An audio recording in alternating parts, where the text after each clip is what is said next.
तो चलिए आइए अब हम लोग देखते हैं comparison of economic development in India, China and USA. भारत, चीन और यूएसए में आर्थिक विकास की तुलना। USA is world's one of the most developed economies. USA संसार के सबसे अधिक विकसित देशों में से एक है। The common thing between India and USA is that they are the two largest democracies in the world.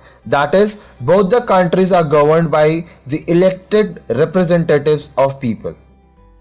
The common thing between India and China is that both are part of Asian's continent and are neighbors.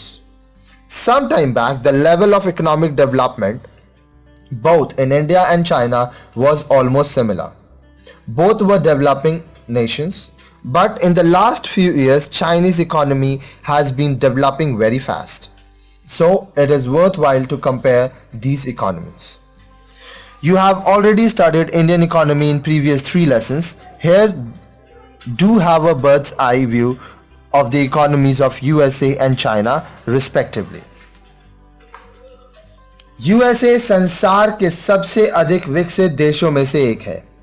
Bharat और USA की अर्थव्यवस्था में समान बात यह है कि दोनों संसार के सबसे बड़े प्रजातंत्र हैं, अर्थात दोनों में शासन जनता के चुने हुए प्रतिनिधियों द्वारा किया जाता है।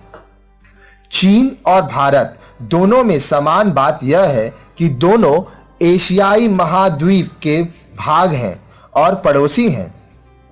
कुछ समय पहले भारत और चीन में आर्थिक विकास का स्तर लगभग एक समान था।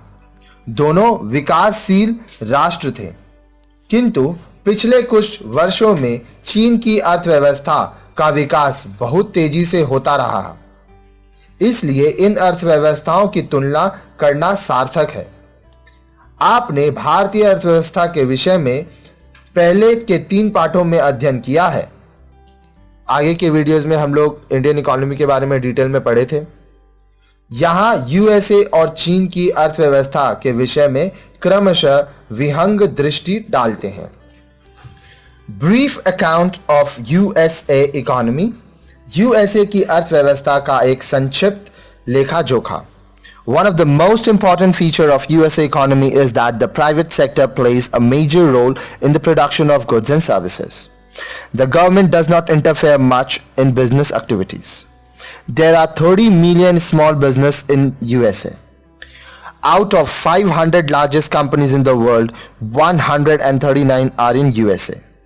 About 40% of world's richest people stay in USA. American businessmen and corporations have got influence and presence all over the world. Multinational corporations such as Ford Motors, General Electric, Coca-Cola, Walmart, etc. have emerged from USA. USA की अर्थव्यवस्था की एक बहुत महत्वपूर्ण विशेषता यह है कि निजी क्षेत्र वस्तुओं और सेवाओं के उत्पादन में एक प्रमुख भूमिका अदा करता है। सरकार व्यवसाय के कार्यों में अधिक हस्तक्षेप नहीं करती। यूएसए में 3 करोड़ छोटे व्यवसाय हैं। संसार की 500 सबसे बड़ी कंपनियों में 139 यूएसए में है।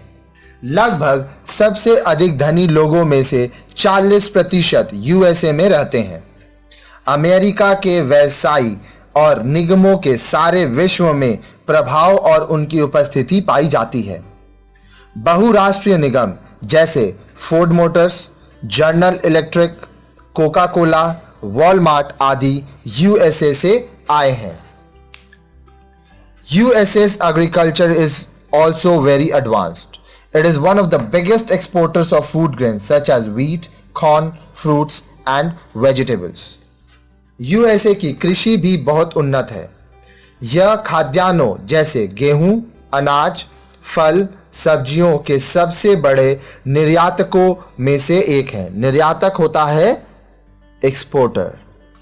In terms of manufacturing, USA manufacturing output was greater than that of China, India and Brazil combined.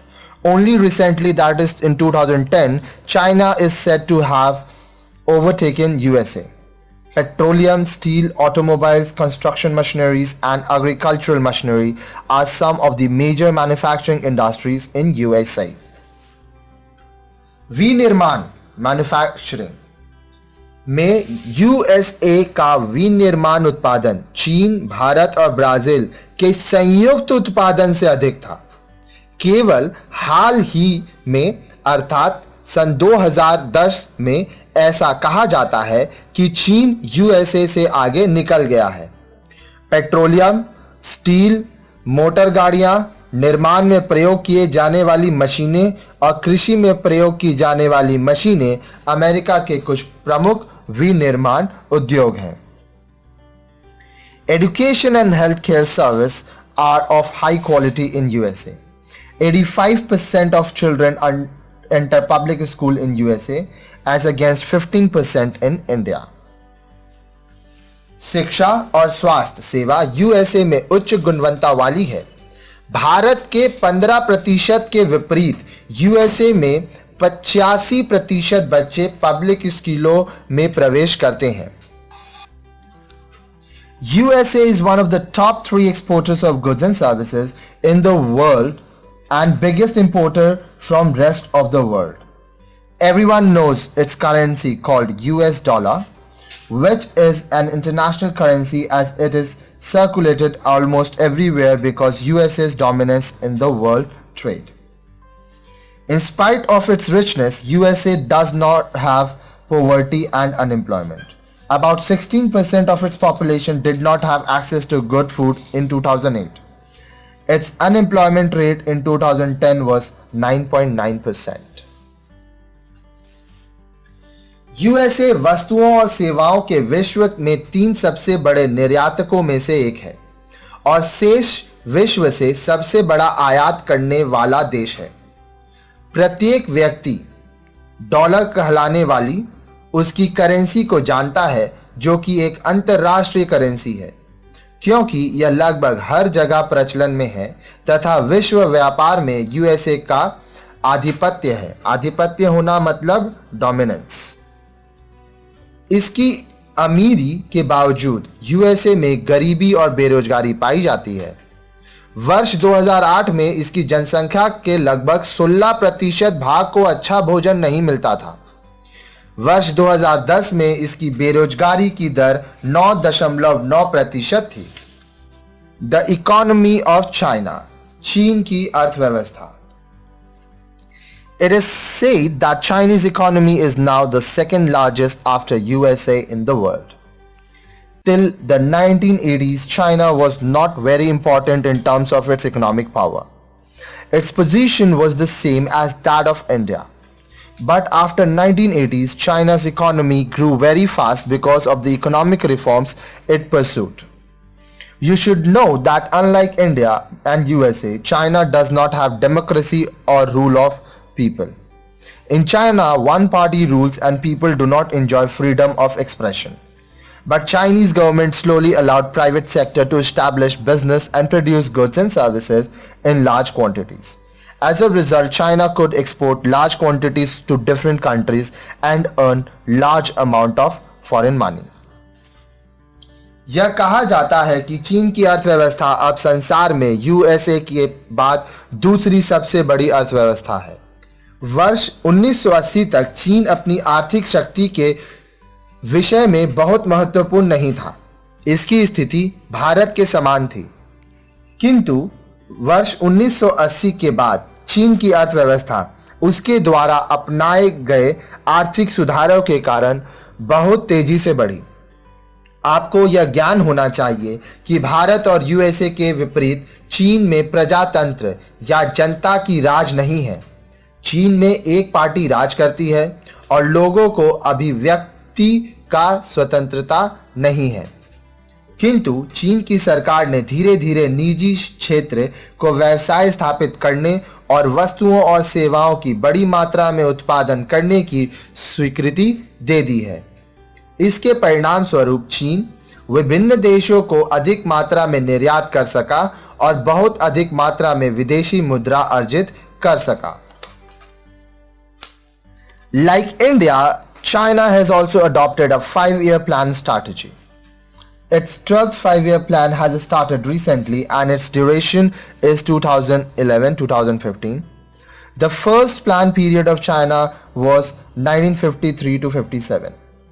Through planning and strict implementation of economic reforms, China is achieving faster economic development. Now, China's national income and per capita income are growing faster than India's. During the first half of 2010, China has 10% share in the total world exports as compared to only 1.4% for India. In the area of controlling its population, China is performing better than India. It is said that India will even overtake China in population in future. Because of its better economic environment, China is attracting more money than India from foreign countries towards its industrialization and development of services. Today, China's standard of living has improved so much that its poverty ratio fell from 51% in 1981 to 2.5% in 2005, while India had 27.5% of poor population at that time. Bharat के समान चीन ने भी पंचवर्षीय योजना की युक्ति को अपनाया है। इसकी 12वीं पंचवर्षीय योजना अभी हाल ही में प्रारंभ हुई है, जिसकी अवधि 2011 से 2015 है। चीन की प्रथम योजना की अवधि 1993 से 1997 थी। नियोजन और आर्थिक सुधारों को कठोरता से लागू करने के कारण चीन तेजी से आर्थिक विकास कर रहा है। अब चीन की राष्ट्रीय आय और प्रति व्यक्ति आय भारत की अपेक्षा तीव्र गति से बढ़ रही है। वर्ष 2010 की प्रथम अवधि में चीन का विश्व में कुल निर्यात 10% भाग था और इसकी तुलना में भारत का भाग केवल 1.4% था। जनसंख्या पर नियंत्रण के क्षेत्र में चीन का भारत पर से बेहतर प्रदर्शन रहा है। यह कहा जाता है कि भारत आने वाले भविष्य में जनसंख्या में चीन से आगे निकल जाएगा। अपने बेहतर आर्थिक पर्यावरण के कारण चीन विदेशों से भारत की अपेक्षा अपने औद्योगिक और सेवाओं के विकास के लिए अधिक पैसे आकर्षित कर रहा है। आज चीन का रहन सहन का स्तर इतना अधिक सुधर गया है कि इसका निर्धनता अनुपात वर्ष 1981 में 51% से गिरकर वर्ष 2005 में 2.5% रह गया, जबकि भारत में उस समय 27.5% लोग निर्धन थे।